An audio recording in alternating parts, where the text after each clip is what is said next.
Oh, you didn't know? Your ass better call somebody. This podcast proudly presents to you the zero-time tag team champions of the world, the Road Dogg, JJ Brownlee, the Badass, JB Faulkner, Total Spotfest Live, with the ninth wonder of the world, Nick. All right. Well, welcome back to Total Spotfest Live. I am JJ Brownlee, and by my side, as he always is the one, the only Jamie Faulkner. How's everybody doing?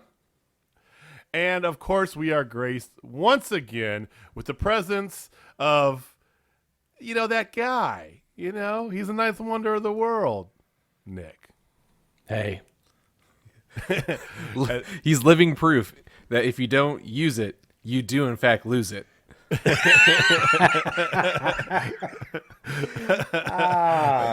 Dude, I was trying to play that straight, and it just did not work out.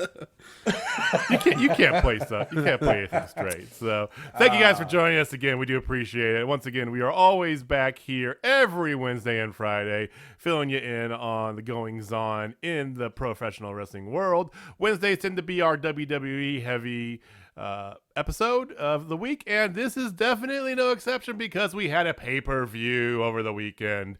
We're going to talk about Elimination Chamber. Goods, bads. Also going to talk about SmackDown before the Elimination Chamber. Oh, I have things to say about SmackDown before Elimination Chamber. And Raw from earlier this week. So, Jamie, Nick, how have you guys doing? How's your weekends been? What's been going on? I mean, it was all right. I did sit through the freaking Elimination Chamber. I didn't watch it in the beginning. And then Nick texted me. He's like, "You watching this?" I'm like, "No." And then I decided to watch it. And, I'm kind of excited to talk about it, amazingly.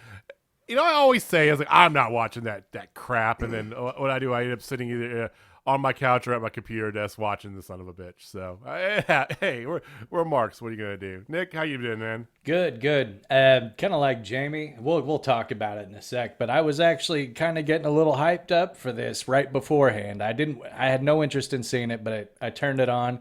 And as it was happening, I kind of started getting into it.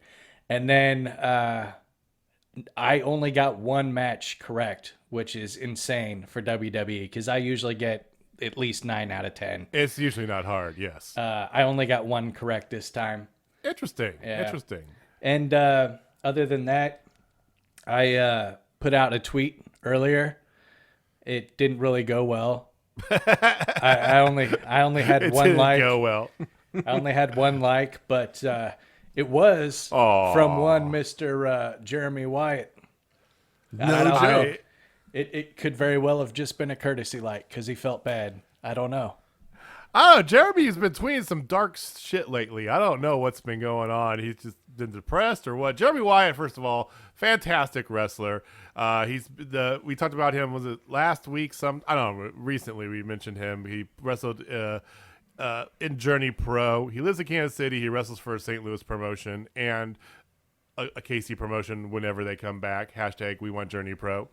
But he was the past week he was tweeting some real dark shit. Did you guys see all that? I saw some of it, and I'm hoping it's like a gimmick type thing, because what I saw I was like, oof. Can you do a heel turn from being a heel? Can you do another heel turn? It's like Super Troopers. It's like it's like turn heel. I'm already heel. Turn farther heel.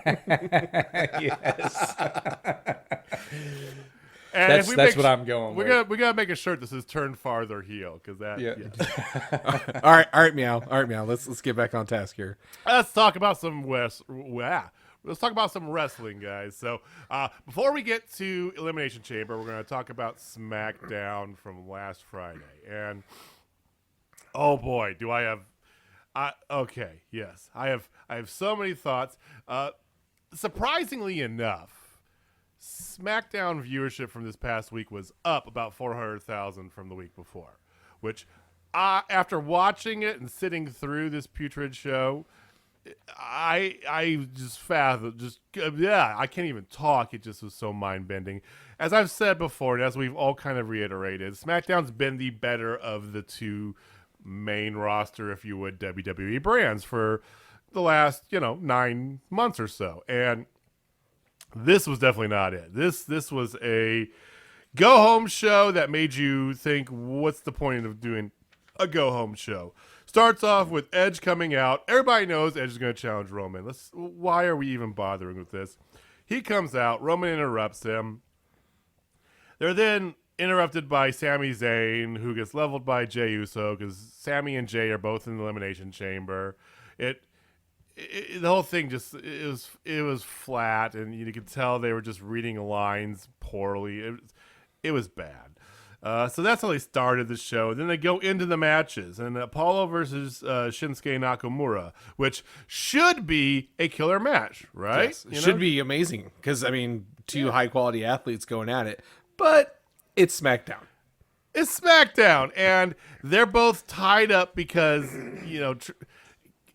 Triple H, he's not the king of kings anymore. He's the king of 50-50, king of 50-50 booking. He's got Big E on commentary, which I love Big E on commentary because he's got a couch with a mini fridge and some sort of meal of some sort. And Big E's great. But that doesn't, that didn't save this because the match was short. It was whatever. Shinsuke gets the win, and then, Apollo attacks after the match. He snaps. It's whatever. It's whatever. Poor Apollo.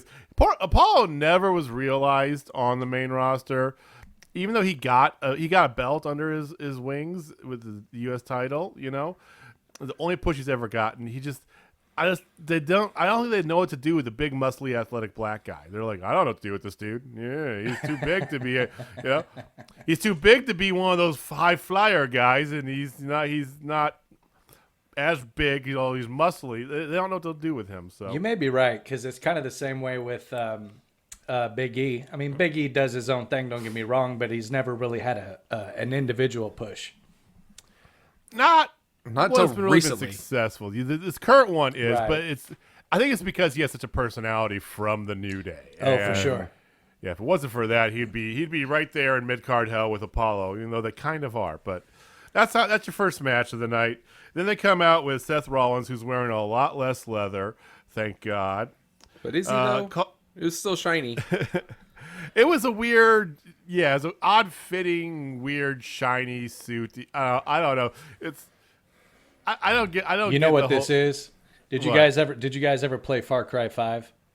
No. He is, just Google it. He is Joseph Seed from Far Cry 5. That's what this whole storyline is going to be, where he's this Messiah cult leader type guy. He's got the same look. He's got the same man bun, everything. Just give it a look. It's him to a T. It's interesting because it's not, as I said last week, it's not far off from his Monday Night Messiah shtick, although he was very consistent in his imaging and his messaging when he was the Messiah, and this is a little more erratic. Maybe it's just to try to find their footing, but okay, yeah. Maybe, who knows? He doesn't really do anything but come out, call everybody losers, especially Cesaro. That's literally all it was. It was like 5 minutes of that. Like, okay, that's great. Yeah, I'm a heel. You're losers. That's how you know I'm a heel. Yeah, You right. suck. And you, person who we don't know who you are, I'm gonna call you out so everybody knows that you're a face. It's like, okay, all right, whatever. We get it.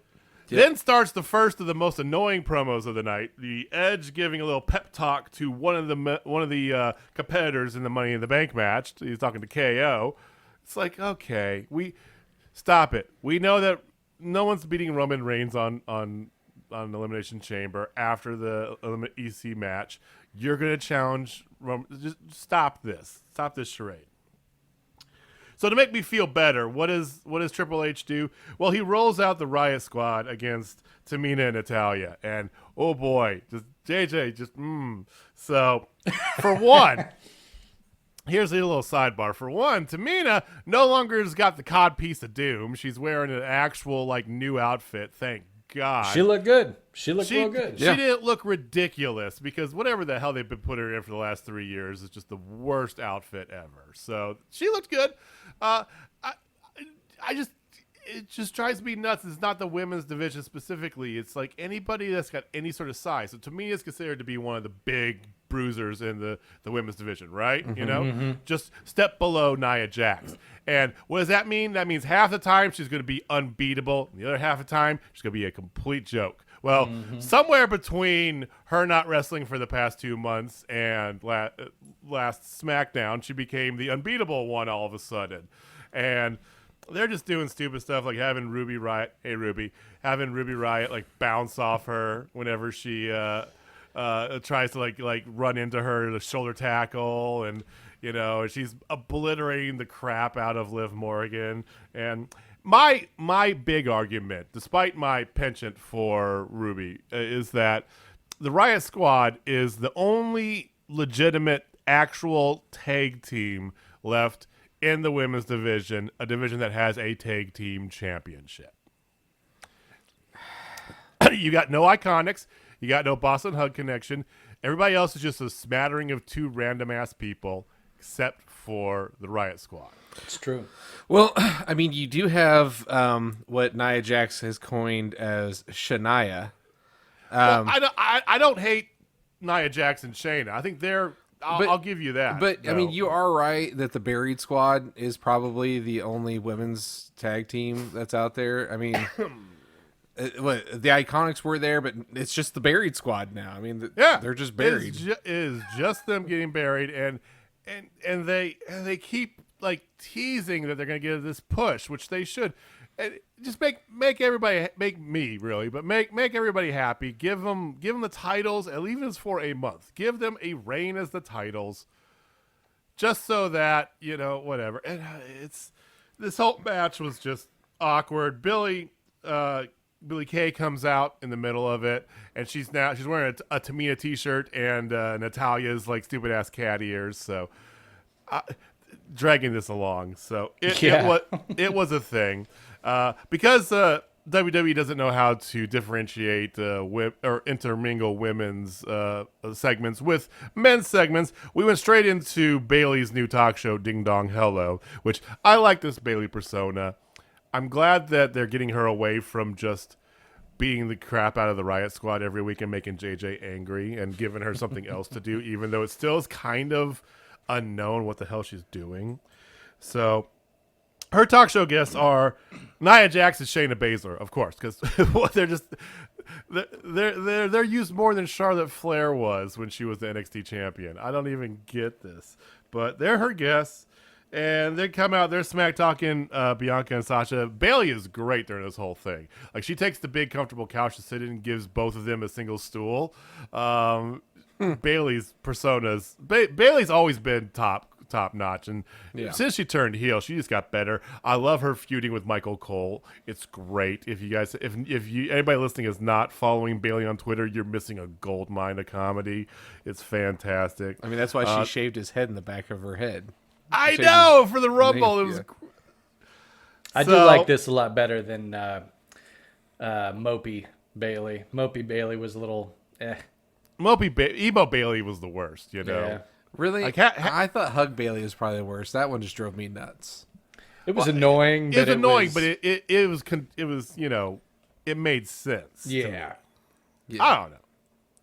Well, anyway, so they come out and they're smack talking Bianca and Sasha, Nia Jax and Shayna Baszler, that is, and that of course leads to Reginald coming out because. Of course, to defend Sasha's honor, and so that means, of course, that Sasha has to come out, and then Bianca comes out, and you know what's going to happen. Everybody sees it: 6-woman tag team match, and yes, that includes Reginald in the match. Yeah. So it's Sasha, Bianca, and Reginald versus Bayley, Nia, and Shayna. Reginald ends up getting the pin on Nia Jax. That happened, and okay. Can we start referring to Reginald as Virgil 2.0, please? I will not give him that much credit. No. I mean, That's how little I think of this character. It's not even a everybody's got a price.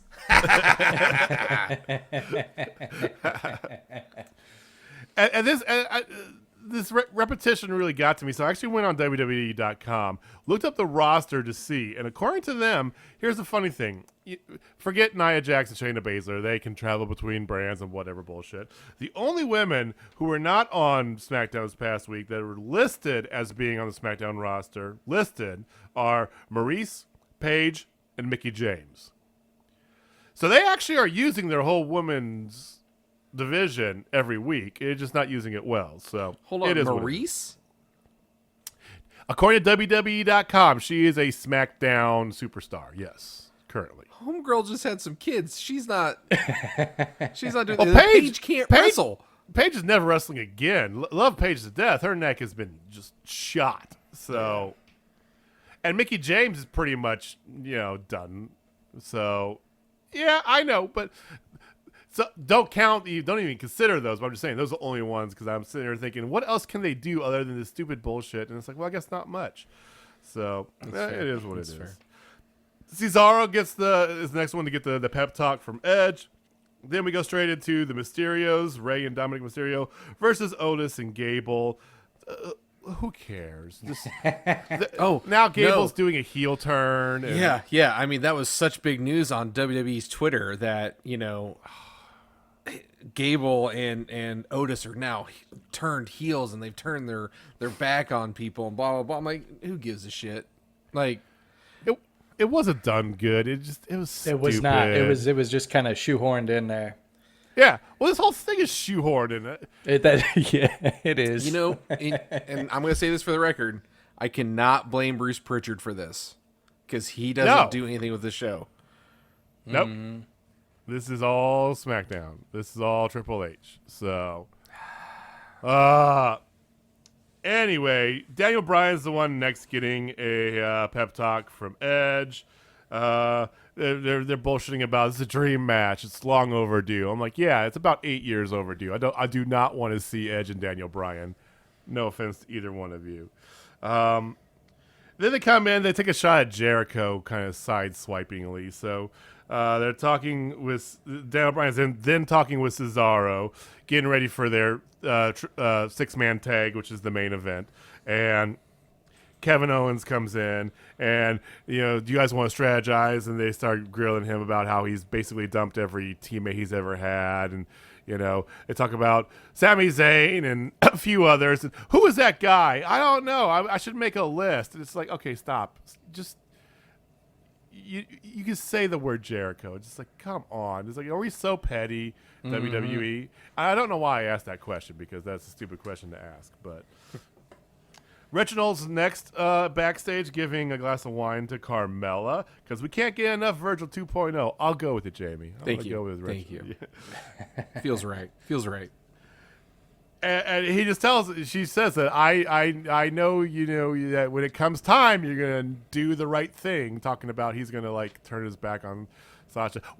How is Reginald a women's character? Is Santino Marella 2.0 or Eric Young when he was, I Heart Tag Teaming with ODB and TNA? So it's just whatever.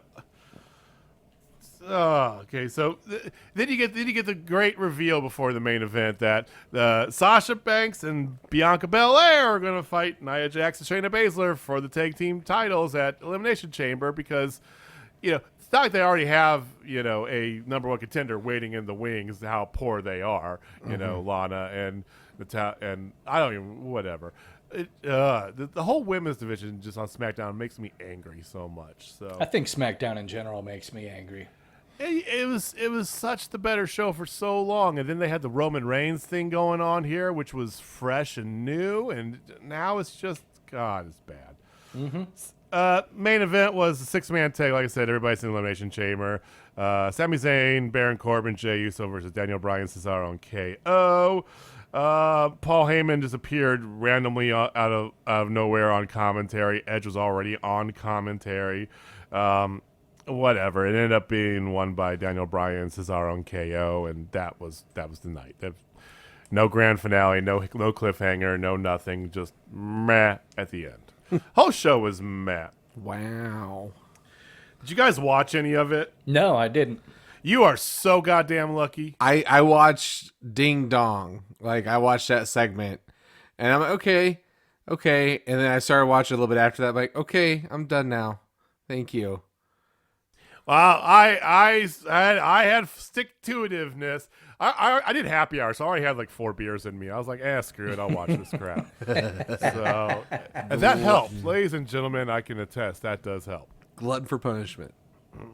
Indeed. So moving swiftly along from there, let's talk about Elimination Chamber. Well, hold on. Can we talk about one thing right before that? The one thing that I noticed when I was on our Twitter, which is at Total Spotfest, man, people were giving Bo Dallas a lot of shit online. Were they really? I know. Yeah. What, because he's retiring? No, because it's been revealed that he's been going out with Liv. Like, yeah, they live Liv on Morgan. a ranch together, Who and they're gives a starting shit? a real estate company. who does? Who does give a shit?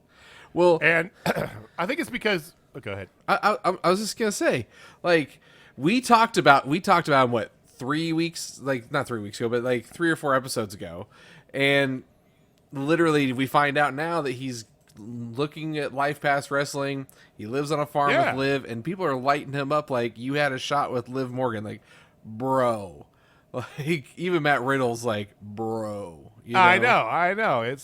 I just don't get it. It's a lot of internet trolls, and it's like, come on, people. It's like, first of all, you don't live anywhere near her. You don't know her. You don't have any shot at Liv Morgan. I have no shot at Liv Morgan. Okay, I'll be completely upfront with that. Me, the only single one on this podcast here. 0 chance with pretty much all the wrestlers there are out there, especially anybody that's on WWE, NXT, AEW. No offense, JJ, you don't have a shot. I know that, but these people are just like going to town on him, like, how dare you? And it's like, we saw this like a couple weeks ago with that scary stalker of Alexa Oh, yeah. Bliss, you know, and threatening Ryan Cabrera, and it's Some just, people suck. Yeah. I mean, and yeah. I'm happy for the guy. You know what? He ain't getting any work in the ring, but he's got a good life he's going for, and he clearly got a good woman, that treats him well. And who gives a shit, man? Be happy for the guy. Be happy for both of them. Hell I yeah. applaud them. Yeah, indeed. And if you follow Liv Morgan has a YouTube. She doesn't upload as regularly as I guess everybody would like, and herself included probably, but she has a YouTube channel. She does like little videos of her farm and stuff. And she says she's always said we, so I always figured she's got a boyfriend that's obvious or something of that nature. And lo and behold, it's Bo Dallas, and hey, good on him. That's this week's gossip sheet. So. Yep, there you go. But you're right. And people listening, if you're listening out there to us, YouTube or through any of the podcast locations, Spotify, iHeartRadio, Pandora, Apple, wherever you get your podcasts, you don't have a shot with Liv Morgan. Just get over yourself. Okay. Let's get off this and get into actual wrestling again. So, Elimination Chamber. This was actually a good pay-per-view. It has surprised the crap out of me because I was like, I'm gonna have this in the background and I'm gonna tear it a new one when we get to recording next week. And it was not that bad. It's not the greatest. Of course, there's some things that happen in it that are but overall, a pretty decent pay-per-view as far as WWE's standards are concerned lately. So the kickoff show started with a 4-way match to determine the third participant in the U.S. title match because Keith Lee was pulled. Not confirmed of any specific injury, although they said it was not cleared by medical. So there was also a report suspiciously right before that whole him getting pulled thing happened that was released that said that Vince is not big on Keith Lee. He thinks Keith Lee is just not good at all. And I don't know what to say to that because Vince, I do. You're an idiot? I mean, what? I do. Say something, please. Anytime there's some genuine talent that the fans appreciate, that those grassroots wrestling fans appreciate, it must hit Vince in his ego or something because he didn't discover it himself, and so he buries it. But you know what? You know what, guys? Vince is a genius. I mean, he's been in this business for 70 years. He knows more about what talent is and what the people really want compared to what they're telling us what they want. He knows it better than anybody. And Keith Lee is a fat piece of shit in his eyes.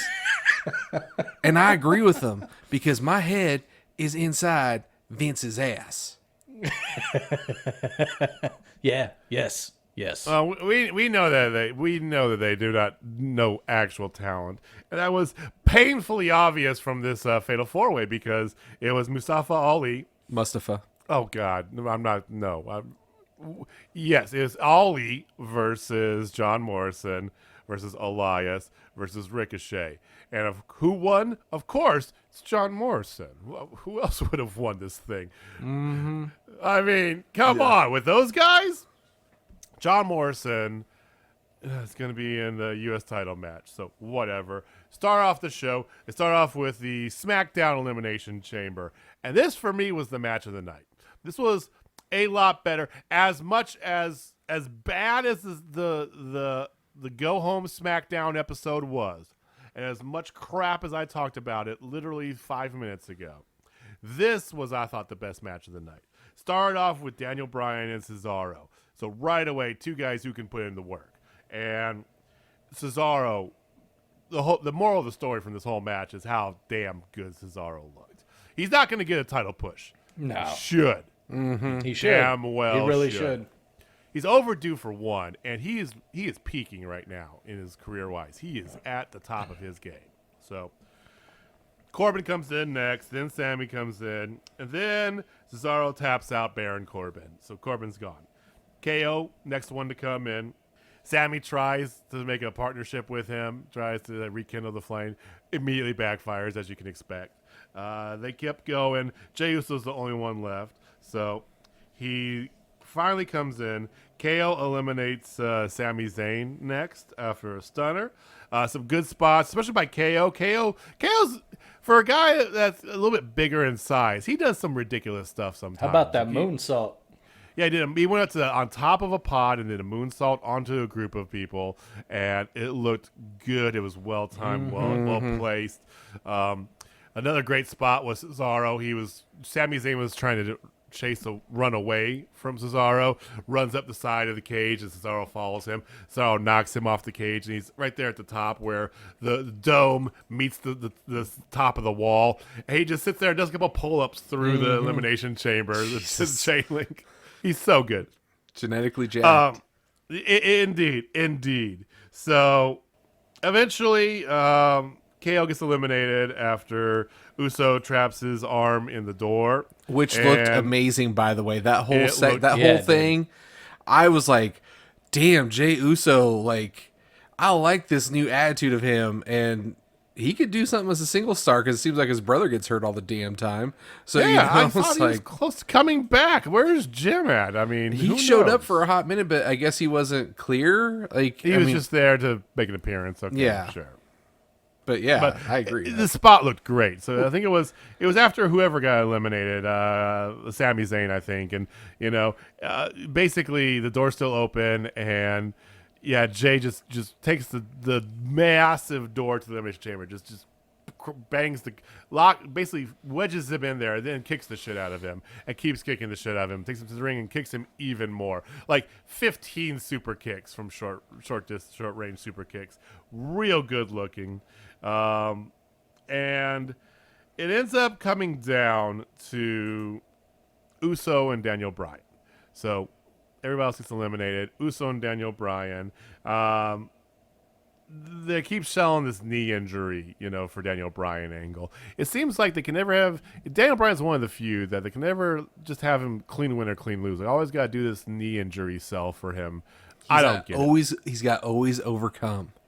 Like he's just always just gotta, no matter what. There's obstacles. When he's like the evil, like Captain Planet villain heel Daniel Bryan. not so much. But Captain Daniel, he's our hero. he's a hero, gonna take Raw back from 0 views. Okay. Daniel Bryan ends up getting the win in a nice little turn of, little turn of spot there. So then, surprise to me, because this is the first match of the night. You have one more Elimination Chamber. The winner of this match is going to fight Roman Reigns. Logic tells you that they're going to go through the rest of the show, have the second Elimination Chamber, then end the night with Roman Reigns versus Daniel Bryan. And nope, here comes Roman Reigns saying, fuck it, we're doing it now. And I dug that. That was cool. Short match. He made a squash out of it. Beats Daniel pretty quick, pretty clean. But it was good because it was a little bit unexpected. And he just furthers that heel persona. Of course, immediately interrupted by Edge spear out of nowhere. And Edge points to the WrestleMania sign and his pyro unnecessarily goes off. I hate when they god damn it. I hate when they point to the goddamn sign. For the next 2 months, I'm just going to stand in the ring and point at the sign. Just stop it. Yes. I hate it all. I mean, remember NXT was doing the Dusty Rhodes tournament? Then after each win, they would put on like the side video screen, they put the bracket, it would change, and everybody would sit there and point at the screen. It's just like, no, I see it. It's the biggest goddamn thing in the fucking arena. We know. Yeah. It's official now. Yeah, it's official now. Edge versus Roman Reigns at WrestleMania. So Can we just grow Roman Reigns' stable just a little bit? Please. Like, I mean, I don't somebody. know. Like, how about this? How about this? We get Tamina in there because they're family. Get Jimmy in there because they're family, because he's the head of the table and the tribal chief. Get more. I mean, obviously, I don't want to like fully segregate Samoans, but here you go. Like, you got. Well, they're all literally blood relatives. So. Yeah, like, they're cousins with Nia Jax. She could be a part of that. Be the woman muscle of the group. Hell, even Shayna Baszler. She's not Samoan, but she's darker Just get complexion. somebody. Yeah. I don't even care who it is. It could be fucking Sheamus's pale white ass. Well, that would be Put great. somebody else in. the pale rider. Yeah. Gangs of New Sheamus. Yeah, I can't stand his look. Yeah, it's pretty bad. So after that was all said and done, here comes Bad Bunny backstage talking with Sonya Deville. He's Bad Bunny. I had to pause for you, and it was coming. I appreciate it. And he gets interrupted by Miz. And once again, we're like, what does this even matter? We know what's going to happen. It's going to be Miz and Morrison versus Bad Bunny and Damian Priest at WrestleMania. It's already been reported. Everybody knows it. It's like, fucking Bad Bunny. If Bad Bunny wasn't selling, like, insane amounts of merchandise, he wouldn't even be here. But whatever. Did you all know that he was on Saturday Night Live, and when he performed, he did in fact have his 24/7 championship with him? I did know that because I saw that clip at least 12 times watching only wrestling over the past 2 days. Yeah. So yes, it continuously showed that. Yes, and then there's like literally like this. I think that Bad Bunny's little spot here with his showing of SNL, all the newspaper clippings then rolling after reviewing his spot on, taking the belt to SNL, his shtick with Sonya and, moving into the Miz. I think it was longer than the Roman Reigns Daniel Bryan match. I really do. Wow. I didn't time it. I probably should have, but all right, so that's the thing. It makes it worth a rewatch to see if it's a thing. I do not want to rewatch that, Bart. First of all, I apologize. Anybody listening out here that's like, JD, you're old. Okay, well, maybe. But I had never heard of a Bad Bunny song in my life. I would say I'd heard Booker T, but I didn't listen to that at WrestleMania because Jamie's wife had just finished making tacos, and I was really hungry. So I went and ate tacos while he was singing. I still haven't heard the Booker T song. I don't know how it goes. Me either. I don't know any of his songs. I know him from those stupid-ass commercials, like you said, the Corona, the Cheetos commercial. He's Bad Bunny. He's very popular. Yeah. I don't know. Everybody likes different types of music. I've never heard his music, and I don't know. I just don't.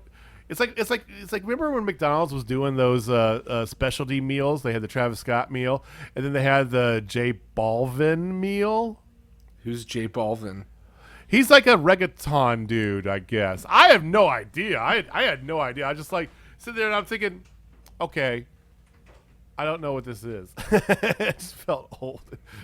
Yeah, he's like from Cuba or Puerto Rico. Okay. Anyway, this is moving that's on. what it felt like. Okay, yeah. Let's forget how old JJ feels. So Yes. next match was the U.S. title match. Matt Riddle, John Morrison, Bobby Lashley. I was surprised as shit because it was actually a decent match. You know, you would think that it'd be buried. They did the very typical thing that WWE does a lot of times when there's a triple threat match and one of the persons sticks out, whether they be one person's a lot smaller than the other or one person's a lot bigger than the other, and two people gang up on them, throw them out of the ring, and then there's actually a singles match with an occasional switch. That's basically what it was. But it was well done. Morrison's a good worker, no matter what you think of his character. He still's got, flips and shit. And, Riddle, like we've all said, is vastly underutilized. But not anymore, because Riddle wins, is the new U.S. champion. Bro. Did not see that coming. I know, right? I mean, we seem excited about it. Nick looks less than pleased. Dude, I've got a neighbor cat-a-corner to my house who owns a motorcycle with some loud pipes and a loud sound system, and he likes the neighbors to remember that at around 11 p.m.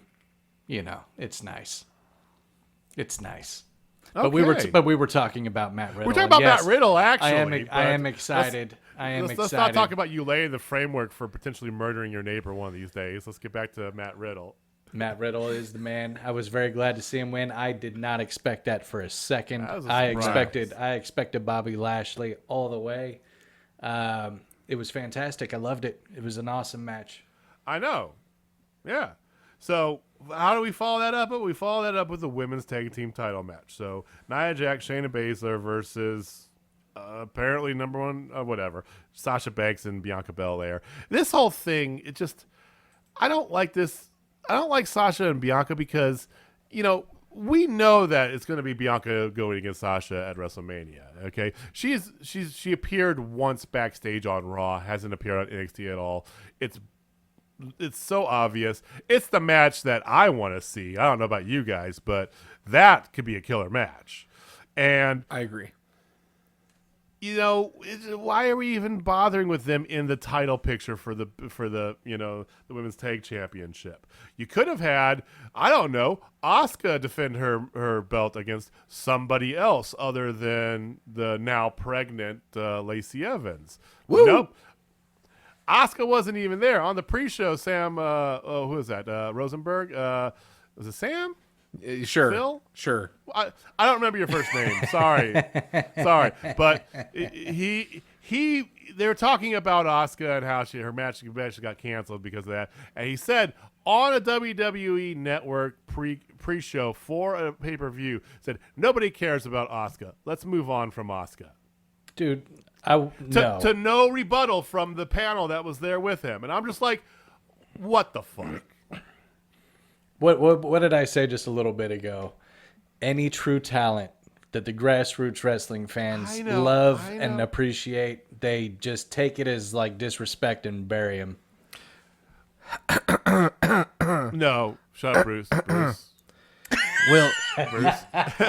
you see, guys, Vince, he doesn't like Japanese wrestlers. I didn't want to say that. I didn't want to say that out loud. But since he doesn't like them, I don't like him either. They might be the most talented person on the planet, but he doesn't like them, so I don't like them. So we're gonna bury him.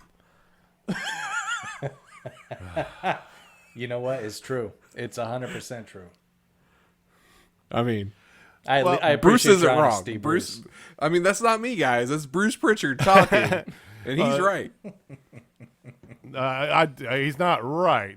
You are right in assessing Bruce's statement. Yes. But yeah.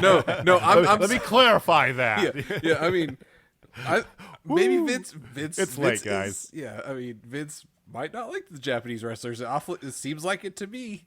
It seems like there's been rumblings that he doesn't like black wrestlers. We all know Vince has a type. He likes big, muscly white guys Yeah. and big, boobed, blonde women. Yes, That's that's it. exactly what he That's likes. it. That's his type. I'm not going to go down that path. Okay, so the match.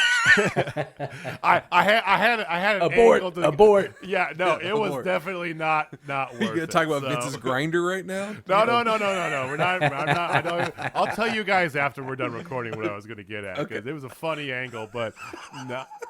In 2021, it's not something you say out loud. Fair. The match. Appreciate it. The match. So the match was whatever. It ends up coming to the end with Reginald coming out because God, do we love us some Reginald, some Virgil Again? 2.0. I got you there. Thank Don't you. worry. Thank you.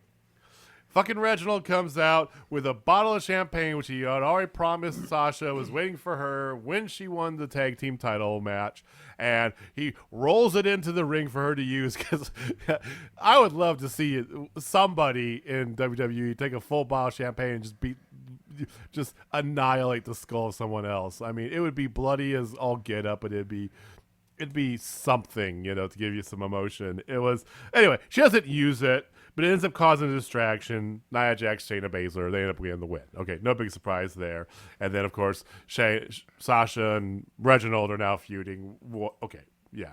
The Reginald thing's still happening. Then we go backstage, because there's only one match left, is the other Elimination Chamber match. And there is MVP at a tall table talking to The Miz, who has been in his ring gear, his entrance gear the whole night. And the Money in the Bank briefcase is on the table. Jamie's got a good point he's going to bring up here in a few minutes that's going to relate back to this specific moment very clearly. So the next is the Raw Elimination Chamber match. I want to wait to get it spoiled out, Jamie, before I turn it to you on that. Yeah.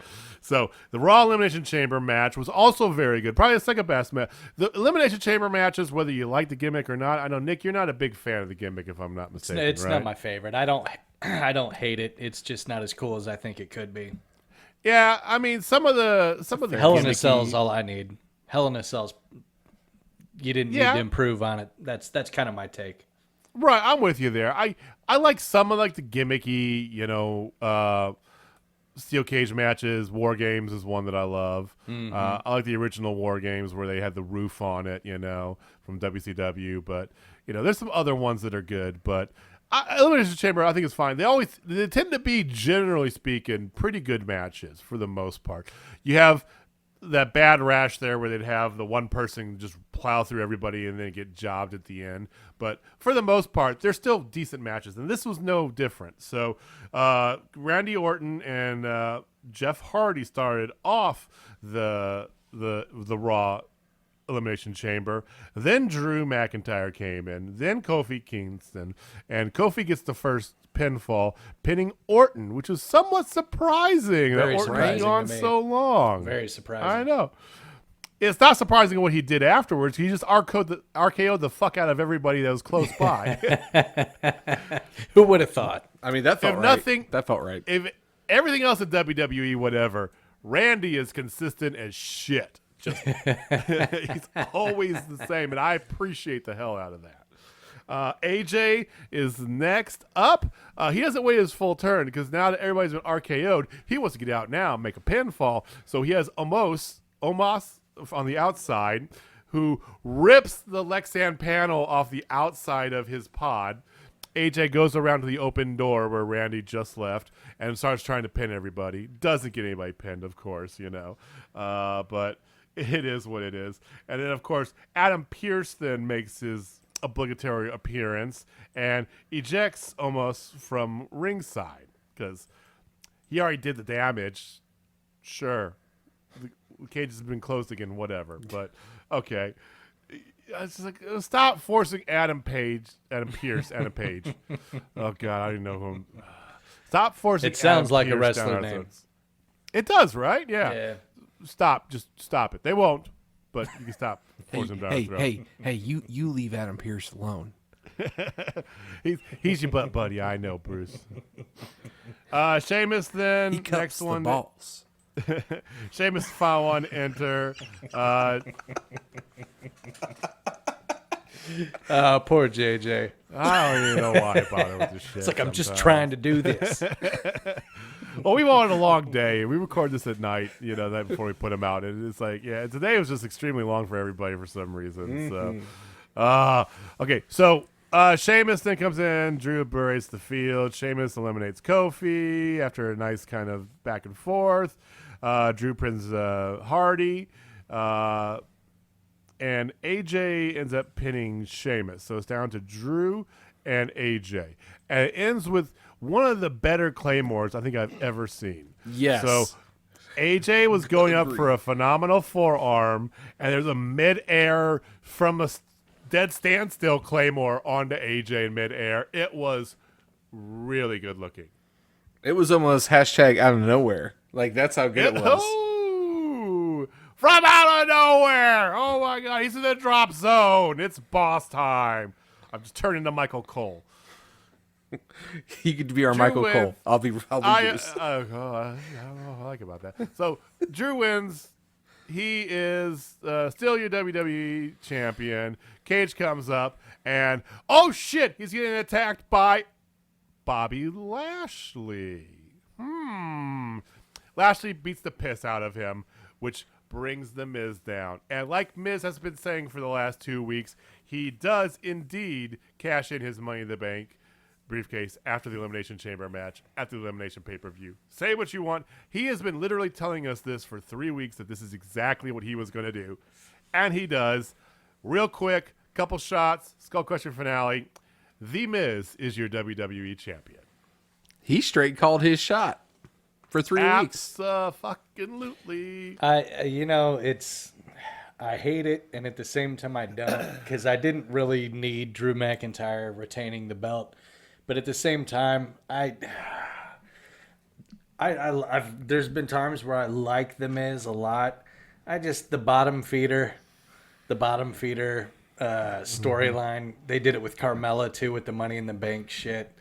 The question. You guys have a little bit more knowledge than I do. Has there ever been a Money in the Bank exchange where it came out and it was an actual like a worthy match, or is it always this bottom feeding storyline? There was one with John Cena where he said he was going to cash it in at some pay-per-view, and it was an actual match. He said he wasn't going to surprise him or anything like that. He came out and actually did the match. And Strowman the same way, although it wasn't really that good of a match because it was during Brock Lesnar's reign of terror. But yeah.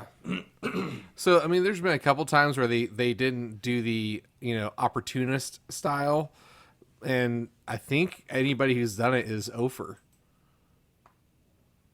Because I don't think Cena won. Didn't win. I know that I don't need the Money in Lesnar the didn't Bank win. anymore. Yeah. Well, here's my thing with the Money in the Bank is that, I think you could go the way of making it like a biannual. Like, there's so many WWE pay-per-views, you could probably trim a couple out of the year. Oh, hell yeah. And that's one you can kind of just have biannual, like every other year, because then it gives more gravitas to the Money in the Bank. Mm-hmm.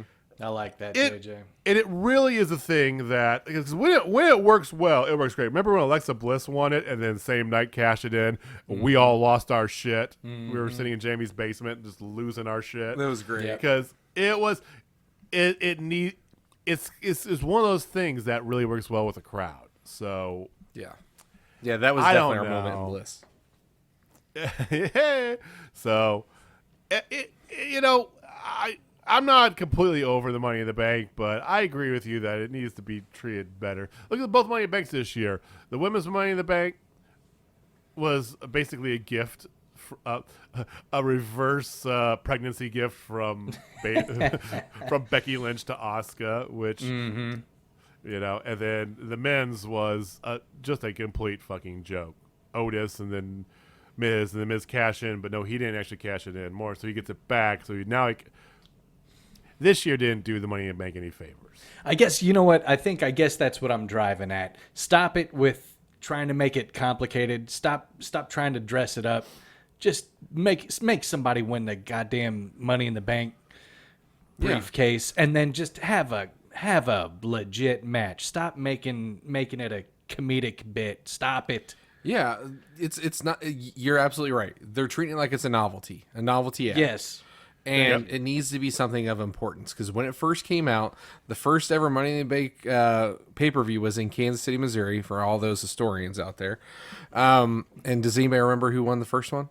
It was Edge, right? It was Edge. Wasn't it Edge's idea? Edge won. No, here's the thing. Edge won the first ever match of it that was at WrestleMania because it used to be a WrestleMania match. And then it became its own pay-per-view. Right. So, but the thing is, it used to have so much weight and so much value, and I would have to say the last 3 people to hold it, it's been a joke. Like, It's ridiculous. and it's sad. Like, hell, look at Kenta. He's got a Money in the Bank briefcase that he earned, 6 months ago, and it's been a slow burn. But he said that he's coming for him at this, and they're doing a real match, and. Like, come on, like that's the way you do things. Like, I do appreciate the opportunist style with a live crowd, but when you don't have a live crowd, it doesn't make sense. It really doesn't. It doesn't go over nearly as well. And even the way they've done the last several opportunist cash-ins. Like, look at Corbin when he had the Money in the Bank. And you said John Cena goading him every week. Use it. And no, I'm not going to use it. And then he finally goats him enough one week where he uses it and doesn't win. And then Cena's just in there laughing at him. And I go, just bury your fucking Money in the Bank star. I mean, Brock Lesnar turning it into a boombox. Oh, well, See? yeah. Case in point. Yeah. Novelty. It is become the 24/7 championship. It is exactly like the 24/7 championship. Well, I wouldn't say that because when we get to talking about Raw in a few minutes here, I have some stuff to talk about with the 24/7 championship. But let's wrap up Elimination Chamber. Any final thoughts on what we got going on? Any of the matches? The Miz is your new WWE champion. What you guys thought? I hate the Miz. I love his mic skills, but I hate him. Like it's almost X-Pac heat. I just can't stand his face. But I do appreciate his ability on the mic. I think there's no one better in WWE that's as good as him on the mic, but I just can't fucking stand the guy. Like, I just, ugh. So, I hope he loses it quick, like really quick. Oh, he will. He will. And I hope he's not in the WrestleMania picture because we got stuff to talk about that too. Well, he is in the WrestleMania picture, but I'll talk about that here in a few minutes when we get to Raw too. So. Yeah. Did you didn't bring up MVPs? Yeah, so I was gonna wait for Raw, but so when McIntyre first got his championship at WrestleMania last year, like I think it was like maybe the second or third Raw after MVP. It was in May. I remember. Was it? This. Okay. It was in So probably sometime in May. So yeah. when a month or two, something. Yeah. Yeah. So MVP straight called his shot and said that when Drew McIntyre loses his title, I will be directly responsible for it. It will be me who causes him to lose it. And he straight called his fucking shot and got it done. And boom shakalaka. Damn. Yeah, you tweeted that out on the Total Spotfest Twitter. That is, you can follow us, of course, on Twitter at Total Spotfest. And I was like, I totally forgot about that. I'll go, every once in a while, you get long-form storytelling that WWE actually nails. This is one of them. The nugget that sat there for 10 months and then, boop, wow, out of nowhere.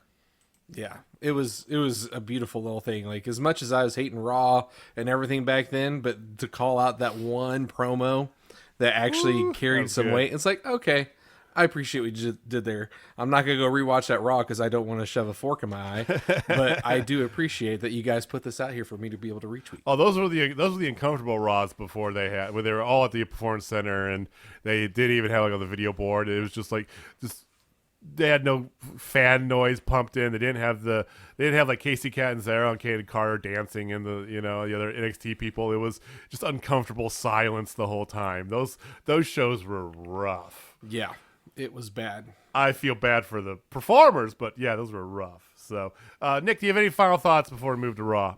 Wrestling, well, I mean, considering that I fully expected to hate it, wrestling-wise, I was pleasantly surprised.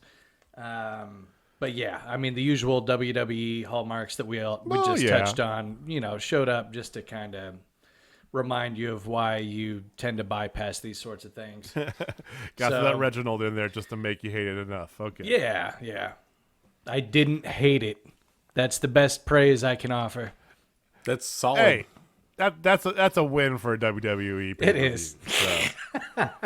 I give it overall a thumbs up. I thought, once again, it has a couple good matches, not just the Elimination Chamber matches. Riddle and Morrison was a good little match they had there. Not bad. Yeah. So it was just okay. not bad as a win. Like if this had happened for AEW, we would be talking about how what has AEW lost their mind? Are they going to lose? It's like Yeah. So that will never happen though. I don't think we'll get a rating this low for AEW. Hopefully ever, but we'll see. Yeah. So the very next night was Raw. Monday Night Raw after pay-per-view, all the fallout, as you can expect. Starts off with Miz TV, no surprise there. The championship celebration, interrupted by the Hurt Business. So here comes MVP and Lashley to reveal the deal that MVP made with The Miz to allow Lashley to basically to beat the crap out of Drew so that he can win the title, is that Bobby Lashley gets first dibs at that title. And of course, Miz is being the slimy Miz he is, and he just it's not the right time. No, I got so many responsibilities, and there's a pay-per-view coming up, there's WrestleMania coming up, and all this stuff. So, he's trying to weasel his way out of it however he can. And Bobby Lashley just says, F you. You have 1 hour to give me an answer, or I'm just going to murder you, basically. So, all right, there's now the Bobby Lashley ultimatum clock, and I wish that I was being facetious in that. It actually was a real thing. So it was real. Next, go backstage, see a quick little Riddle promo with Lucha House Party. Riddle's still stoned. I don't know how Riddle's friends with Lucha House Party. I don't get it. Whatever. But he rides off on a scooter. That was entertaining. And then you get a match where it's Riddle versus Morrison. So yeah. You know that Riddle's over now with Vince because Riddle now has the augmented reality part to his entrance. He's got giant flip-flops that are in midair. That's when you know you've made it. Terrible. I'm not kidding. Giant flip-flops that say bro on them. It's like, oh, God. But he's made it. And how many different damn things can they put bro with? Oh, they'll find everything that they can. Like one of his moves. Oh, what's the his bro Derek? The bro Derek. What the fuck, bro Derek? It's not a 10. It's not a 10. You can't take that from me. It's gonna be like Baby Yoda, man. You're gonna see it everywhere. I would appreciate it if it wasn't just rammed down our throats. Yes. Like occasionally pops up. It's the Bro Derek. Like that's a great name because that is a legitimately good name, Bro Derek. I love that. But I will politely so much disagree. Just bro to sleep. There is. That's terrible. I Bro know. Jackson. Just bro. Yeah. Flying El bro. Yeah. Oh, if they do that, I might just break my TV. You know I it's won't. coming. Think I talk a big game, but Macho Man El bro drop. He's like, oh yeah, bro. All right, so broving right along. Riddle is a fine match. Riddle won it, of course. Next, you get the first of this same commercial being played 8 times in the night. It wasn't 8 times. It was only like 4. But Rhea Ripley officially coming into Raw soon. And you might think, like I did, well, why the shit didn't you just have her debut last night against Asuka in that vacant spot for a championship? Start that feud so we can have Rhea Ripley and Asuka at WrestleMania. No, she's just gonna be coming soon. It's Emelina. It's all the bullshit. Like, why do they do these stupid ass like for the next month? You're gonna keep seeing coming soon to Raw. All right, Bruce, give me your answer. All right, guys. So here's the thing. People don't watch NXT. They don't know who she even is. They might have seen her in a Rumble, but so we have to do these vignettes to make sure everybody knows. So when she hits, she is so over. It's just ridiculous. And we can't have her in the title picture right away because we got Charlotte Flair, and since she's a Flair, we are contractually obligated to kiss her ass, so we got to do that. So it's the thing, man. It's just we can't just bring her in and everybody be like, oh my God, it's Rhea Ripley. No, she's not raw material yet. We got to build her up. Then after that, I'll bury her personally. That's a guarantee. It could have anything. Dude, you know what's funny about that? You look at Rhea Ripley, Becky Lynch, a number of others, and every time Vince or Bruce, for that matter, finally think that what the fans think is cool, once they finally say, oh, yeah, this is great, it's kind of like when your parents agree with you when you say, oh, this song's great. It's the exact same effect, and it just sucks everything cool right out of it. Yeah. So it's like your mom listening on, kind of bopping her head to your Tupac album, and you're sitting there like, all right, I'm done with West Coast rap. Give me that East Coast stuff because, legit had that exact same thing happen to me when I was a kid. So I got me too. That's why I got the Nine Inch Nails Downward Spiral album. I was just blaring it in my room. I'm like, oh, this is the best album ever. My mom comes in and she's like, oh, this is really good. And I'm just like, that was it. That's all it took. Just taking that out and put back my house and chains. I know, right? I know. Fuck. Thanks. It's like, well, I guess I'm a Notorious B.I.G. guy now. Anyway, anywho, so they're gonna ruin it. We know they're gonna ruin it. They could have done anything, but I digress. We got plenty more. We got plenty of weeks to talk about her coming in because And one thing I do note, no matter what they end up doing with her to just kill her buzz, is that they definitely are not going to make any mention to the Royal Rumble, to the fact that Bianca Belair's feet probably did touch before she was declared the winner. That definitely will not happen. Yeah, no, we will fire you on the spot. I won't personally. I'll have the guy that I had to tell everybody they're not getting bonuses do it. But yes, we will fire you right on the spot because that is horseshit, and Vince doesn't want anybody to talk about. Yep.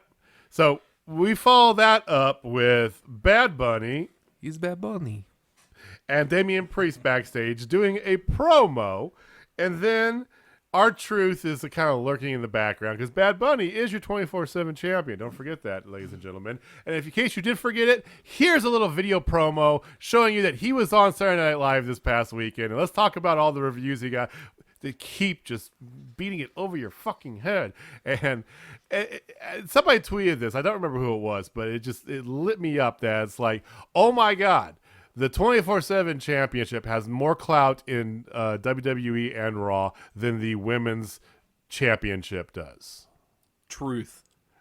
Where did that come from? So, and to remind you of this, we're going to go to they talk about, oh, don't forget, later on, you've got Damian Priest facing off against Angel Garza. So I'm excited for that match, right? Yeah, sure.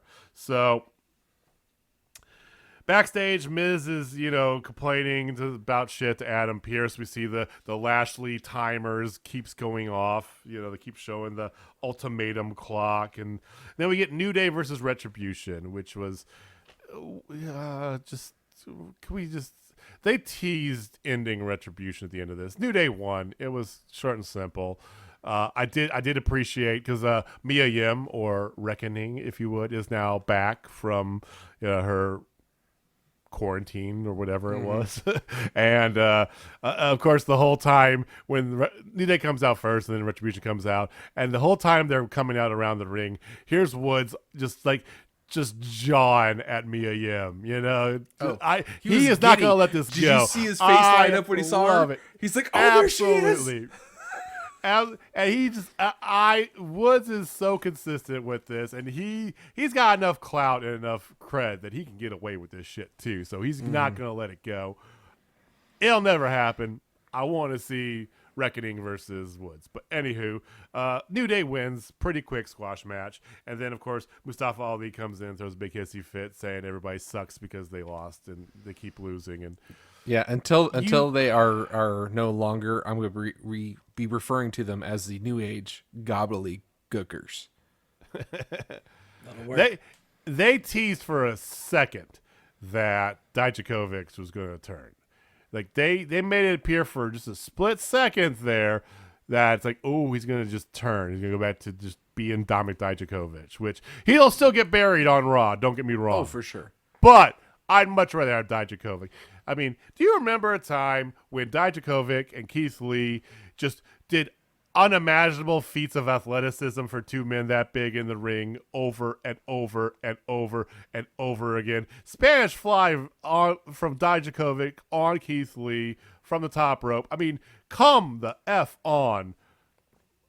Anywho, it was just him just yelling and screaming at the rest of this. So are you saying you want to feast your eyes on that? Feast. As bad as that is, you would take that any day over this Retribution bullshit. Oh, I hated it, and I'd be like Journey with open arms, baby. Yeah. Just bring it in.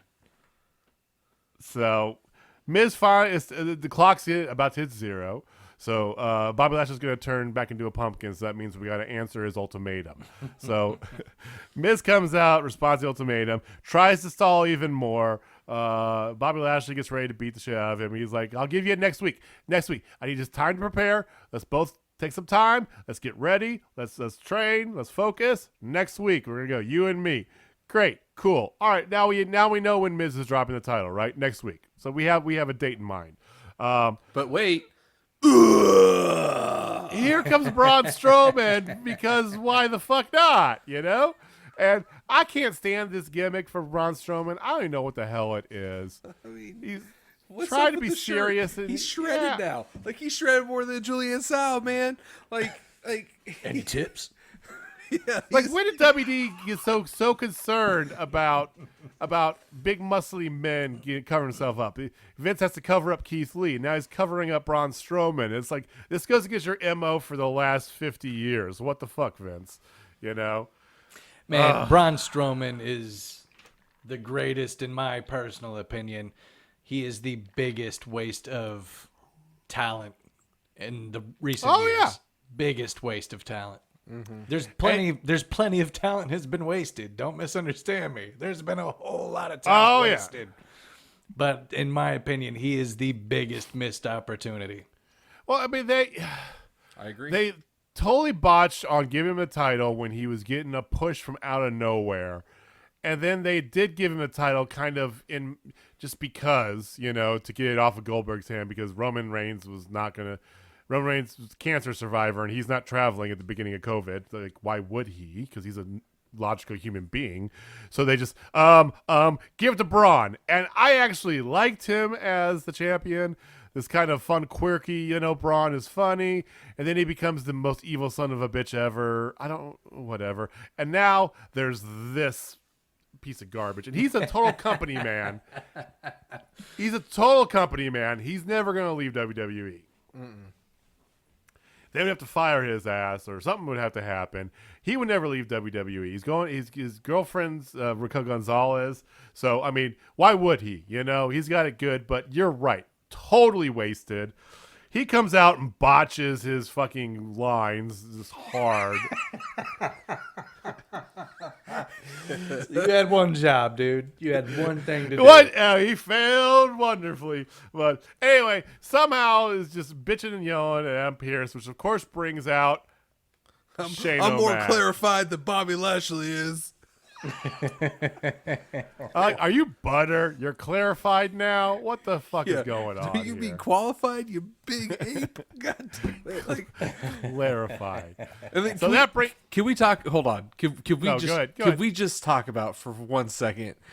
Freaking Bobby Lashley's crayoned eyebrows. Did you all see the crayoned eyebrows? And like Megan and Megan, shout out to my daughter Megan. We were watching it, and like we saw it, like she doesn't necessarily cuss in front of me, but you could just tell the way she was talking. We were both like, "What the fuck is this?" Like, homeboy doesn't have eyebrows, and magically he's got some today. And like they don't even they're not even the equal. Like they look terrible. Somebody got a little too out of control with their trimmers. We got to fix it. So yeah. Okay, proceed. That brings out Shane McMahon, of course. Shane O'Mac. Because it's Why about not? 6 weeks to WrestleMania. Here we go. Money, money, money, money, money, money, money, money, money. Actually, do That like was his that was my entrance entrance music. song back in when we used to play WWE versus NWO, the Make Your Character thing. Me and my fraternity brothers, we had like a whole like league set up and titles, and it was a whole thing. Like we went deep into it. So my character was nicknamed J Money. That was a nickname I had from back in college, and that was my entrance music, was Shane O'Mac's music. So I like the music. Yeah, I came out to the Wolfpack entrance, and I came out as to Big Sexy's entrance, actual, his thing, and my guy was called Nut Crumbs, and I'm still called Nut Crumbs because that with the Z, Nut Crumbs, because that's been my gamer tag forever. I switched it to Jay Faulkner 56 for a hot minute, and I went back to Nut Crumbs because I was actually competitive under Nut Crumbs, and then I got a wild hair, like, oh, we're competitive again. And I'm like, no, I'm a 40-year-old man. I don't have time for that. But I love it because you could do a stable. So the rules were, if you did a stable, one person had to be you. Had to be your size, your weight. It had to be. You can't. You can't turn yourself. If you're a 5'3" scrawny white kid, you can't become a 6'7" ripped black dude. That's got athleticism at a 10. So one person, the main person in your stable, had to be you. And then you could have one female character, one crazy ass enforcer, and then one whatever else you wanted. But you couldn't have like 3 just 8-foot tall monsters. You can only have one of the potentially. So I had myself. I had Andre Aloysius III, who was 7'6" tall, 415 pounds. Guy's terrifying. It was. It would make Andre the Giant and Big Show and almost look like little people. So and then I had my female character. I had Laura Jennings, who is the sister of one of my other fraternity brothers, Chad Jennings. He wasn't happy when I put her in there. I never went out with Laura. We were friends, but I just did just to get under his skin. It was great. And then one of my good buddies was we were in a feud for the Hardcore Championship, and his character that was holding the Hardcore title was Left Nut. So I had to make his opposite, Right Nut, and Left Nut and Right Nut had some truly epic matches in old WWE video games. Why can't we go back to the good video games, WWE? That shit was fun. Mm-hmm. Ladder matches, so much fun. Oh my god, so much good. So anywho, we totally digress here because trust me, Sure did. I'd rather by this point I'd rather be playing this game because Shane McMahon's only there. It's about 6 weeks out to Mania. He's got to find somebody who is going to spend about 15 minutes putting on a crap match where Shane tries to kill himself at least twice doing a spot. Yeah. It's that time of year, folks, and apparently Braun Strowman's going to be that guy. So, because he's just smack talking right back in Braun's face, but puts him in a match against Lashley. If Strowman wins, he's added to the match next week, triple threat. If not, it's just Lashley and Miz. So, cool. Then you got a tornado tag match, which we haven't seen in a hot minute on WWE, but it was Lucha House Party versus the Hurt Business, and it reminded me of the Beatdown Clan, which was the exact same thing that the Hurt Business was, but back in TNA when MVP was in TNA. And the Beatdown Clan was featured a couple people who aren't currently in and I can't remember off the top of my head. I do remember that Samoa Joe was part of the Beatdown Clan for those historians out there. Ooh. You weren't watching TNA at that I time. gave I know, up on Jamie. I was barely watching it. That was like the post Team 3D putting Dixie Carter through a table. So that was kind of like the end of my TNA watching. But I still kind of mildly followed along for another year or so. And MVP came in and he started the Beatdown Clan. Anywho, they just beat the shit out of the Lucha House Party. So there's that.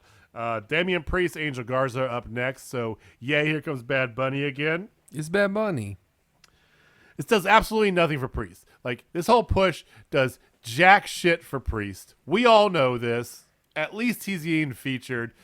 Get in while you can, I guess, is the moral of the story here. Get as much airtime as possible, Priest, because they keep going back to just the camera keeps just like looking at, Bad Bunny outside. He didn't do a damn thing in his match. He didn't get involved with the match. Nobody jumped him. There was no R-Truth coming out. But they just kept going back to Bad Bunny because he sells a lot of shirts, apparently. So Priest wins the match. Angel was more concerned with staring at Bad Bunny anyway throughout the match. It's something. Just fucking stop it. After the match, out come the your bag of degenerates, if you would, who are Akira Tozawa and the culturally appropriated Japanese character. And a few others, including, oh, looky here, an Humberto Carrillo sighting. Anyway, they come out looking for the 24/7 championship. Priest just punches each of them in the face, and they die right there. So there's that. I do want to make mention that there's a new entrance camera they're using. This is like the most intriguing thing of the entire night. They use this new video, like people coming down the ramp. They have like this new camera that they're using, WWE. It looks like a video game entrance. It's weird. Yeah, they are using a drone. Is that what it was? Yeah. Okay, it's a really good drone because it looked fucking fabulous. So Randy Orton's got a promo next where he's sick of failure. He's failing because he's being distracted by Alexa. And then it cuts to like a video shot of some of the stuff that she's done. It comes back to Randy Orton, and oh shit, he's coughing up black blood. Very Papa Django like. But yeah, so they're continuing that feud going on. We better get. I mean, who knows if we'll get it before WrestleMania? But Fiend maybe is coming back at some point in time. Then it's time for your women's matches of the night. So you have Flair and Asuka versus Nia and Shayna again. Who cares? It ends with the match was crap. It ends with Flair mistakenly kicking Asuka in the head immediately after Asuka had a tooth kicked out of her head by Shayna unintentionally. But she kicked Asuka in the head and then gets pushed to the side. Nia and Shayna get the pin. Flair looks all, frustrated. They're setting up the Flair Asuka, which they've been hinting at since she came back. It's going to be the two of them for the WWE Championship at Mania. So they're finally setting that up. Hardy and Sheamus is a match after that because why not? Who knows? At this point, I put a note here. Has anybody seen Keith Lee? Of course not. Ricochet, Aleister Black. I know he was on a different show, or Andrade, or what the hell? Why Hardy and Sheamus again? Do we care about this? Yeah, because didn't they have a big old feud on SmackDown a while ago? They had like a 2-month feud on SmackDown, which ended with a bar match because the whole thing was about Jeff Hardy's. It was very uncomfortable because it had to do with Jeff Hardy's substance abuse history. Sheamus drinking, trying to force him to drink and drinking in his face. I mean, it's like, come on. So, anywho, they totally forgot that whole angle now. It's just gangs of new Sheamus versus Jeff Hardy and whatever. Sheamus won, by the way. Next you get, it was supposed to be a promo, but it felt like a shoot. Charlotte's backstage talking with Ric Flair. One of the few good things from this show here. So, this was really good. And it gives you that glimpse into why Charlotte is so good. She gets overplayed a lot, and but she is legitimately good, and it felt real. She was going after Rick, saying just tearing into him, and said that they set up the whole thing about him not being the father too, that he was basically faking it being the father to get laughs because he thought it was funny, and they're trying to sell that angle, and Rick's trying to say that I'm not buying it. Right, I know, but they're laying that groundwork for you so that they can get an easy dump off because the payout is going to be Rick is going to turn back and be with Charlotte or help her win at WrestleMania, one of the two, because he just wants the women's championship to be elevated, and he wants to do what he can to help as many women as possible. Whatever. Charlotte was great. Rick is time to just watch it from home. Okay. Just do some cameos. Just do some cameos. For real. How much money he'd make doing cameos? Shit. I mean, Nick would buy one. Man, you remember? I would. You remember when we saw him here in Kansas City? What was it? Was it Raw or SmackDown? Just not even a year ago, and it was a night when him and Hulk and Jimmy Hart were out there and all them. And everybody was doing great, and then they handed the mic to Ric Flair, and Jamie and I both looked at each other, laughed, we're like, man, he is wasted. Yeah, he was pretty fucked up. It was pretty funny. After that whole debacle, I'm trying to get through this as quickly as I can. You got the other token women's match of the night. Naomi and Lana, your number one contenders, don't you forget, for the Raw Women's or the Tag Team Women's Championship versus Mandy Rose and Dana Brooke. Squash match with Lana and Naomi winning. I never thought I'd say those words in my life, but it was. It took like 2 seconds. I didn't understand like Mandy Rose of all people, you just buried her like it was nothing. Mandy Rose was in a perfectly good tag team that had depth in it with Sonya Deville, especially after Sonya got rid of the whole like cage fighter persona, you know? Yeah. Very good tag team. Depth, storyline, complexity, history. Then they break them up. Okay, I dug that. Singles feud, that was cool too. The whole like love triangle with Ziggler and Otis. Still entertaining. Her with Otis. Okay, that's weird. Still entertaining. Yeah. Move her to Raw. Why? And then I'll just put her back in a tag team with another blonde chick. Fucking Vince. Hey, I got this idea. You're blonde. She's blonde. You both have big boobs. Let's make you a You're tag both kind team. of muscly, yeah. It's fucking stupid. Yeah, it's safe to say that WWE creative just isn't creative. Amen. Yeah. You can't call them WWE. You can't call them a creative department. AJ versus Ricochet was your penultimate match. Which there's Ricochet. Oh, we almost forgot. Oh, it's a squash match. He lost really quickly. Okay. Good. Isn't that the worst? Yes. Of all the matches, I mean, on paper, if you were to put those two names next to each other, you would be like, that is going to be a good match. But maybe this is just me, but I'm so jaded by the whole thing. I knew it was going to be trash. Oh, as soon as I saw Ricochet coming out, trash. I started shaking my head like, poor Rick. Oh God. Because yes, 4 years ago, I would have killed somebody to see this match. Oh man, right? That was right when because it was when was it? It was because it was 5 years ago is when Ricochet and Ospreay had that just ridiculous Spotfest over in New Japan. I can't remember which show it was, but it was. You could look it up online. Anybody just look up Ospreay and Ricochet. It was the most spotty Spotfest. Oh my God, it was unbelievable. And then that's what introduced me to Ricochet. And then, yes, this would have been fantastic, but nope, complete squash. And Ricochet, you need to get the fuck out of your contract and get over to AEW. You would be a star again if you're in AEW. Or go back to New Japan. New Japan would be great. I don't think anything would be solved with him going to NXT. There's not really room for him down there. They've already It's time for Ricochet to get some new blood. Ricochet and Keith Lee's getting pretty damn close too. Both of them, I would say. It's time for you to make a move. But anywho, last match finally of the night: Strowman, Bobby Lashley. Yeah, you guessed it. It was stiff as shit. Just like. Technique? Nah, fuck technique. We're just going to be as hard as we can on every single type of move, okay? Ended up with this like really short, weak spear by Lashley. Gets him the win. So,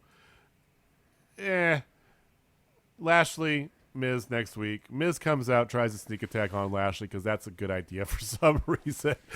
Lashley obliterates him, and it ends with Lashley holding the belt, on the turnbuckle, which more than likely we will see next week. Let's be honest. So that was the weekend in WWE. I feel like I need a drink. Yeah. You know what? It's not right what they do to us. It's not only do they give us crap, but they give us a whole lot of it. I watched so much WWE this past 4 days, and it's like, come on, just you get a little glimmer every here and there, The Miz thing, well, at least you had that little throwback to the MVP stuff. Okay, they're gonna have something MVP. No, they're just gonna delay that. Okay, I was like, oh, well, you get a little bit. Oh, here's Charlotte getting her heart felt, and then there's Ric Flair opens his mouth. Like, God damn it, It's like. I see the Riot Squad, hey Ruby, and they just fuck them over, and It's the buried squad. It's like an abusive girlfriend that I can't get away from. And that might tell you more about me than it does about WWE, but I please, understand. let's JJ. pivot hard and let's have Jamie take us in and talk about some good wrestling, because this past Monday also was the next round of matches for the WWE or AEW. See, I can't even stop saying WWE.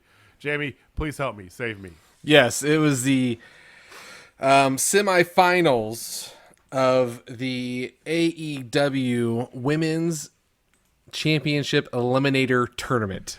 Too damn long. Yes. yes, it was. For the Japanese side. And we also got 2 of the first round matches for the American side, or the US side, I should say, not the American side. American. So it started off with maybe match of the night. I mean, I think it was pretty damn good. Oh, I definitely think it was match of the night. It was, whew. Though people, Yeah, I think it was. Though people online were trying to say that another match was, I think this was probably the match of the night of Tay Conti versus the Native Beast, Nyla Rose. So, to give you a little bit of backstory, the only loss that Tay Conti has had in AEW has came to the hands of Nyla Rose. It was her first official match. She is 5-1. Up until this point of this match, and it was a great back and forth match. Tay Conti looked great. Nyla looked good too. I mean, there was lots of good stiff shots from both of them. Both of them did some beautiful knife edge chops to each other. Pow, pow, pow, pow. It was really good. Tay Conti was using her Brazilian Jiu-Jitsu, trying to get as many submissions as she possibly could, but it comes down to Nyla Rose is just a beast. Like, she is just huge. Some would say a native beast. Ooh, would you? Oh, look at that tie. Dude, give it up, though. Give it up to Tay Conti for taking the Death Valley driver the way she did. Good Lord. On the outside, on the entrance, yeah.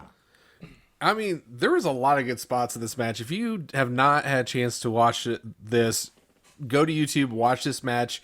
You don't even need to watch the rest. I mean, you should. But this one, I love it. I think it was great. Nyla Rose ends up getting the win, which, again, my bracket's already destroyed with match number 1. Don't even talk about brackets on me, all right? Yeah. So, this match, it was... It didn't have the outcome I wanted, but it was solid. Like, all top to bottom, good match. 2 different styles that worked really well together. Tay Conti, I did not know was that tall. And I've seen her live, but she was like eye to eye with Nyla Rose. Mm-hmm. Well, I think that goes to show you a couple things. For one, I agree with you. To me, this is the best I think Tay Conti has looked. She had a couple matches in NXT right before her end there where she put out, but this I want to say is the best match I think that she's had that I've seen of hers. So kudos to her. There's a lot of the emotion because her and Anna Jay are not just kayfabe; they're legit like best friends. So there's a lot of emotion going on with her online and before, and especially after. In regards to that, she took it really hard, Anna Jay being out for 6 to 12 months. Spoiler if you don't know that already. So she kind of wore that on her sleeve as well. And Nyla Rose, we all agree, is a beast, right? She's named aptly so. And much like Riho, Nyla Rose needs to match up with somebody in the right way to really sell a match. Like, because it just turns out to be a squash match, or it's a sloppy just clobbering. Yeah. Something that, WWE would do with who the fuck ever. She surprisingly matched up really well with Tay. I think because Tay, with her, jiu-jitsu and judo background, can put up, can go with a bigger, stronger person and be convincing. So it's funny you say that, JJ, because I agree, and I'm reverting. We're talking about brackets, and in the beginning, I picked Nyla Rose to go the whole way, and then last week, because I was just sleepy or something, I switched waffled it like up. a son of a bitch. I did, and I was totally wrong. I'm going back to Nyla Rose, and and I have Ryo Mizunami is going to be there with her, and it's going to be strong style. Well, hold on. We're not there yet on everything, but I will say that there are some internet rumors going around, which could, I think, corroborate your thought. So the second match of the night, they moved over to Japan. So they did the 2 Japan matches, and then they nightcapped with the last U.S. match. So the first match was Emi Sakura, who is Her Highness now, instead of, the Freddie Mercury gimmick, which I am digging so much better. I didn't know she had as much depth of character, because we've only ever seen her as the Freddie Mercury, which she's a big Freddie Mercury fan. I get it. But we only ever saw her as like that little bit of, like, she can do characters good. I mean, she's an OG that's been around forever and has trained everybody. And she's, I mean, as I've said many times, she is the Dean Malenko of this tournament. And she was going up against Yuka Sakazaki, which I tried to send out a tweet, and for some odd reason, like, the GIF I was using wouldn't let me. I was calling it a banger alert. I was calling it, and it did not disappoint. This was the best match from the Japanese side, at least in my opinion. It had everything you wanted. It even had Mei Soruga and some other girl. I don't know who she was, but I just know I saw Mei because she was trained by Emi Sakura. Students of Emmy is who they were, They look like the Singh brothers. They functioned like the Singh brothers. They functioned exactly like the Singh brothers, or the Bollywood boys, or whatever you want to call them. God, yeah. But anyway, good match back and forth. I liked the way it ended because it was such a tight match. Yuka Sakazaki won via roll-up. And I liked that again. Like, you don't always have to hit a freaking finisher to win. And especially when it's a really close match. And this one delivered that for me. I enjoyed this match a lot, actually. It was very Japanese style, but it felt New Japan, which is close to American in some aspects, compared to like the first round matches, which were very strictly like Joshi, just Japanese style. Yeah. I think that this one showcased kind of the best of, it gave you the best taste of Japanese wrestling outside of, like you were talking, like the more Joshi, the more kind of out there sort of, stuff that Americans might look at and just like, I don't really get that. It's like, well, that's not your cultural wrestling. You would. I mean, if you were to watch some Mexican promotions, and I'll talk about the little tiny Mexican promotions, the ones that do like on the beach in Acapulco and stuff, not in the tourist area, but in the favelas and shit, you would probably be the same thing. But you watch AAA, it's pretty close to Americanized Mexican. I'm with you too about that. And I thought this had that feel. It gave you a great look and feel of Japanese wrestling by being still kind of American. So you could get into it, you could follow it along. There was a great setup there, just her Emmy beating down Yuka and then pulling the ref aside, and the 2 students come over and they beat the crap out of her. And so it was masterfully done. Very well. I'm big, as you've heard me before, I'm big on pacing and the arc of a match. And this had that arc, and it was well done.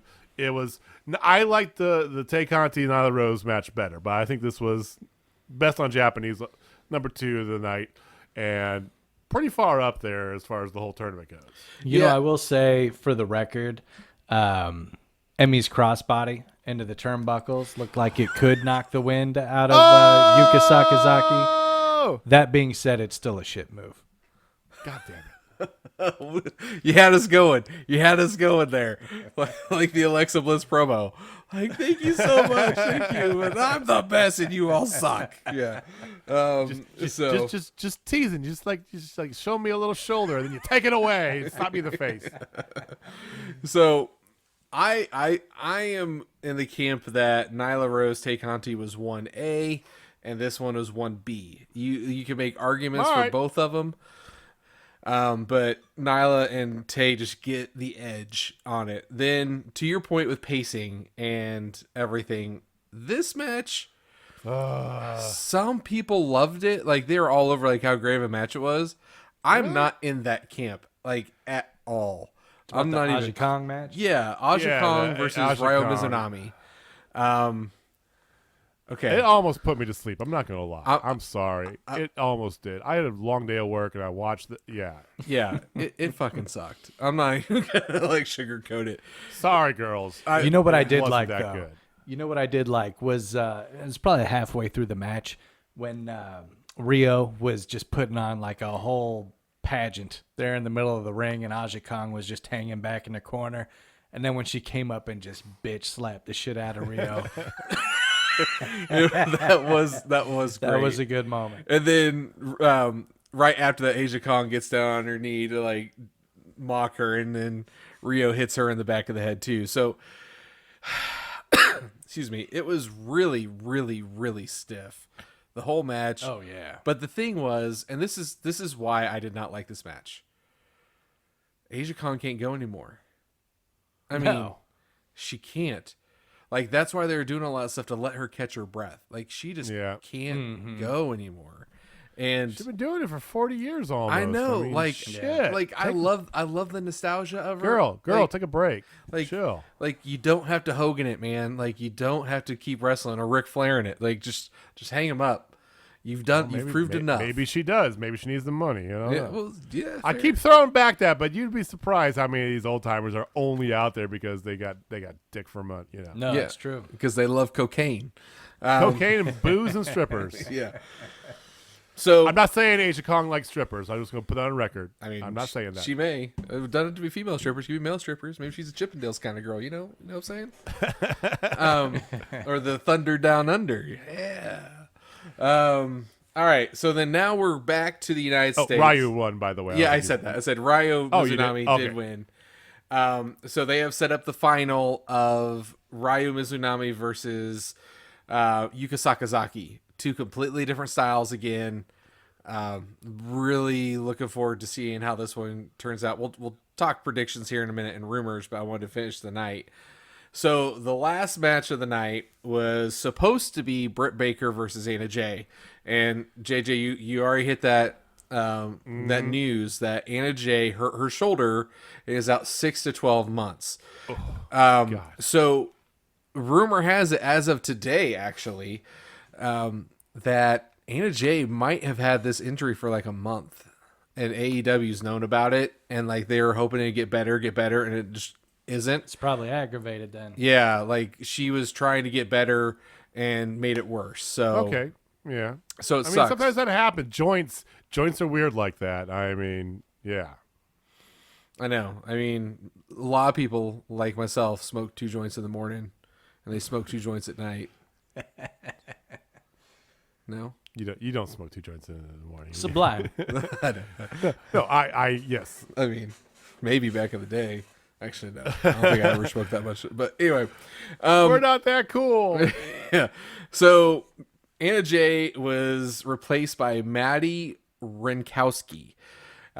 She is a trainee of Thunder Rosa. That's all I know about her. That's it. And she's in Mission Pro Wrestling, which is Thunder Rosa's outfit. You know, she looked green, and I didn't want to like make a big thing about how green she looked. She looked nervous. She looked green because obviously she's got thrown in there with Britt freaking Baker. And, she did have a couple good spots. She had a couple things where, whatever, but you could definitely see girls got something going, and I'm really interested to see what she can do in the future. If you all thought Maddie Rinkowski was going to win this match, you're an idiot for one. Britt Baker she was out there to get beat up. Period. Yeah. It made what could have been a great match into a squash match, basically. And Britt Baker won, and then her and Rebel got a Sharpie and wrote all over Maddie's face. So this is what we have for matches set up right now. So we have Nyla Rose and Britt Baker will face each other Wednesday on Dynamite. Then we have the finals of the Japanese side of the bracket of Yuka Sakazaki versus Ryo Mizunami, and Thunder Rosa and Riho facing off this Sunday on Bleacher Report, which I happen to have a login, so I'll be watching. It's free on Bleacher Report this Sunday, by the way. Yes, this one's 100% free, so all you got to do is just get the app and get in there, and you can watch it for free. So there's also 2 other matches that have been set up for this weekend, and it is I have it right here. Sorry, 6-woman tag match. Yes. I'm looking forward to this son of a bitch Yes. really hard.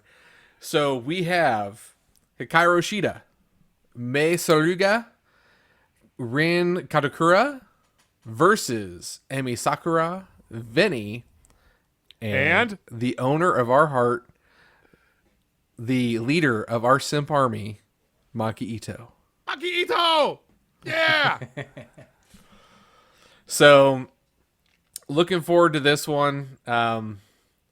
This match has not happened, and maybe they'll let her get a win on this. But honestly, I think they really should switch Maki Ito and Mei Saruga, flip sides, because Mei has been in Emi's corner. So that's going to be another one of the matches. So we're going to have 4 total matches Sunday of What's Riho the 4th match? Riho Thunder Rosa, Ryo Mizunami versus Yuka Sakazaki. This one, and then there was a 4th one, but I cannot find it. So it might just be a 3-matcher. If anybody knows what the 4th match is, please tweet us, because I even went to AEW, I went everywhere. I could not find the 4th match, but they did pimp it out at one point. But They say it was going to be a 4th match. I hadn't heard of a 4th match. That's why I was curious. So, all right. So now we know how this is all going to work out. So we have the Japanese finals that are going to happen, and then we have the U.S. semifinals happening Wednesday and Sunday. So the following Wednesday is going to be the finals to find out who will face Hikaru Shida in Revolution. Internet rumors are saying it's going to be Ryo Mizunami, and I could not be more angry about that decision. Yeah. I would want to see Britt Baker, of all people that are left. I want to see, this is my preference. I don't know if we're at that stage yet for picks. Yeah. No, that's just exactly where we're. All right. My preference would be Britt Baker for this reason. It's been almost a year since, or maybe over a year. It's time to drop the belt off of Shida. Yep. Baker is good. Baker's got that feud with Thunder Rosa going on. That'll keep going on. Plus, she has a long history with Shida. I think that, to me, that's storytelling-wise, that's the best way to go, is Britt Baker. Plus, I think Britt Baker deserves it right now. I agree. And Nick, I really want to hear your thoughts on this, because she has fought everybody. That's the thing. Ryo Mizunami is the only one we haven't seen her fight. She's fought Yuka Sakazaki. Sure. She's fought Emi Sakura. She's done all these. Ryo Mizunami is the only one on the Japanese side she's never faced, and then she's faced everybody on the U.S. side. So, it unfortunately makes logical sense to go Ryo, but I hate it because I hate her style, and I think she does not blend well to the United States, viewer, unfortunately. Not like a Maki Ito or Emi Sakura or Yuka Sakazaki. None of them. Yeah. Like, it just makes sense. I agree with you. I agree Britt Baker is the choice. Put me on record for that she should win it, and I think this is how it should go down. And then, Nick, you're next on this. I think Thunder Rosa is going to help her win to only help set up the feud that they're going for the belt against each other. I would like to see that. Like old school, like, I'm going to help you get what you want because I really want that since I didn't win. I would like to see that. That's got Personally, some old school feel. I think you guys have your eye on the wrong ball. I agree with everything you guys said, and my preferences are the same. This whole thing is about Nyla Rose. That's why Rio's going to be the contender. Because it ain't about anybody except for Nyla Rose, and she's going to win. Okay. I mean, I can't say that I wouldn't be shocked by that. I wouldn't either. I just don't want it. I don't either, but that's what it's going to be. We've already seen her as champ, though. That's the thing. Like, it's time for a new champ. Right. And I mean, you can't go down the same path with you only have this is the problem when you have somebody who's considered to be such a physically dominant part of a division, is that there's only one trick to that show, and if you pull that trick out early, well, I will very you do the happily same thing be again? wrong. If I am wrong, I will be pleased. But that's what I'm going. Well, with. we're usually happy when you're wrong in general, so okay. yeah, I'm a pretty big fan of when you're wrong. Everybody is. It just comes with it. We'll see. So that was the women's tournament. Pretty simple. Lots of good wrestling coming up. I'm looking forward to Wednesday night match of Nyla Rose and Britt Baker. I really want to see what happens there. So, I mean, obviously we know Nick's in the Nyla camp. JJ, you and I are in the Britt camp. Yep. So this should be a fun one. I'm looking forward to actually breaking this match down with you guys on Wednesday or Thursday night. So this one should be a good one. Overall, another solid showing from this women's division thing. And we tweeted this out earlier today. Man, AEW's women's division has came a long way from where it was. A very long way. Because they didn't know what they had, and now they know what they have, and they're It exploiting feels their like they strengths. made the turn. Yes. They made that turn. So I'm still calling it that Thunder Rosa match, like that Thunder Rosa Serena Deeb match. Or was it? No, it was a Serena Deeb. It was the opener. Layla Hirsch, that was a solid match, but it was the week right before that. Thunder Rosa won against somebody, and we called it out as this is the coming. This is it. This is the moment. was that Britt?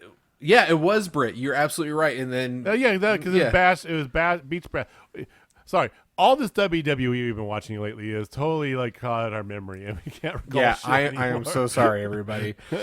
Yeah, but the Britt Baker Thunder Rosa match that Rebel interfered with and made the amazing faces and all that good stuff. That was the match for me that I was like, they have made the turn. And since then, their shit's been quality. Like, it has been quality, good matches, except for the Asia Kong Ryo Mizunami match. But that's because that's their styles and their Japanese style, strong styles. And they're not permanent AEW fixtures. So, and it's once again, the question is, what do we do with this? You get, because you're going to have momentum no matter how it is, one way or another.